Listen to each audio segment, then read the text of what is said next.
The 2019-2020 college basketball season saw two of the biggest upsets in regular season history. Evansville topped Kentucky at Rupp, and Stephen F. Austin took down Duke in an overtime thriller at Cameron. Despite this, one of these programs was winless in conference play, and another was set to be a heavy favorite to upset a higher-seeded team and possibly make it into the second weekend within March Madness. This is the tale of two teams. First, we need to understand how these two underdogs won the games that they did. When we look historically, in some of the biggest upsets of all time, such as UMBC UVA, Hampton Iowa State, NC State Houston, or Villanova Georgetown, you generally see both teams average to about 60 points throughout the entire game. This is supported in the Kentucky game once again, but it is not shown in the Duke game. This is based around the fact that it is easier to win a game when the other team performs poorly. This poor performance is indicated in poor shooting and not a lot of scoring. Despite the Duke game going into overtime, both teams scored over 80 points apiece in regulation itself. This hints at the fact that Duke did not have an obviously poor offensive game, but that SFA simply outplayed them. An issue for Kentucky was that two of their best players, in Higgins and Maxey, both got into foul trouble. Watch here as Maxey gets his first foul about 2/3 through the second half.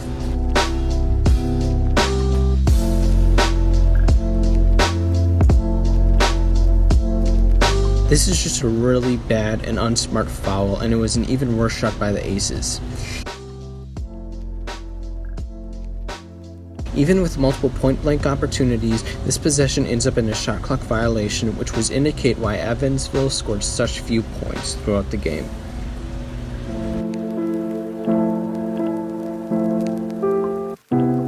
This contrasts from the Lumberjacks. Watch here as Harris hits an ISO jumper to tie up the game late. Isolation is not the most efficient way to score, especially through jumpers, but it is something that they're able to do here.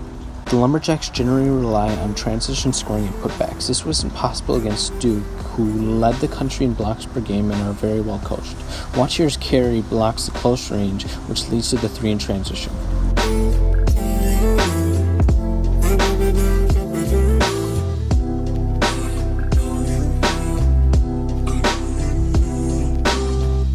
In the final 4.5 minutes of the game, Evansville had one made field goal and multiple shot clock violations. They didn't win the game. Kentucky instead lost it. Evansville relied on drawing fouls and their opponents missing shots. If they had not gotten the calls and the shots for their opponents wouldn't, there would have been no upset. SFA, on the other hand, made their own luck. This possession off of the offensive rebound ended up in free throws for Evansville, which helped them pad their lead in the late game. A reason for Evansville's lack of offense is their inability to convert on transition opportunities. Watch here as Kentucky is able to stop the very conservative fast break by Evansville and turn it into a very poor shot.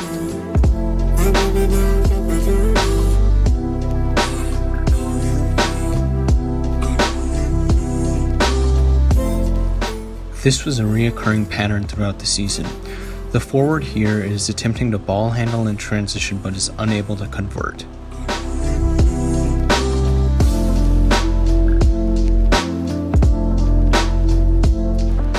Evansville was obviously the bigger team, but it's a possibility that this size was a blessing and a curse. Although their size was helpful against smaller and younger teams, it hindered them offensively and it led to them being winless within conference play. Thus, it is likely that Evansville won the game that they did because they were such a good matchup against Kentucky and because it was so early in the season and because of the size advantage that they had.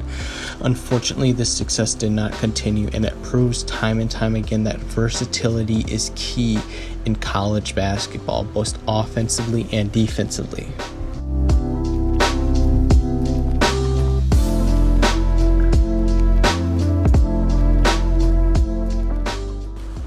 This contrasts from SFA, which was a much more versatile and was in the top percentile of transition points per possession. Watch them grab the lead late off of the steal here. This transition offense continued into the conference play as well. Watch Kevon Harris take the steal to the hoop himself. It should be noticed that Harris is a 6'6" guard who's about 220, meaning his versatility and ball handling ability was key. Had it have been a less athletic guard, they would lack the ability to score and steal the ball themselves. The more versatile team in the Lumberjacks had continued success throughout the season, both in conference and non-conference play, and would have likely been a huge upset favorite within March Madness. The Lumberjacks weren't simply a good matchup against Duke, but a very good team as well, reflected in the fact that they were able to match Duke's impressive scoring output. In conclusion, Evansville is a cautionary tale into reading too deep into upsets occurring, as they clearly are the inferior team in the game that they won. It just goes to show how unpredictable college basketball really is. Hey, thank you for watching. This was my second video and this was a lot of fun to make. I really hope you enjoyed it and stay tuned for more.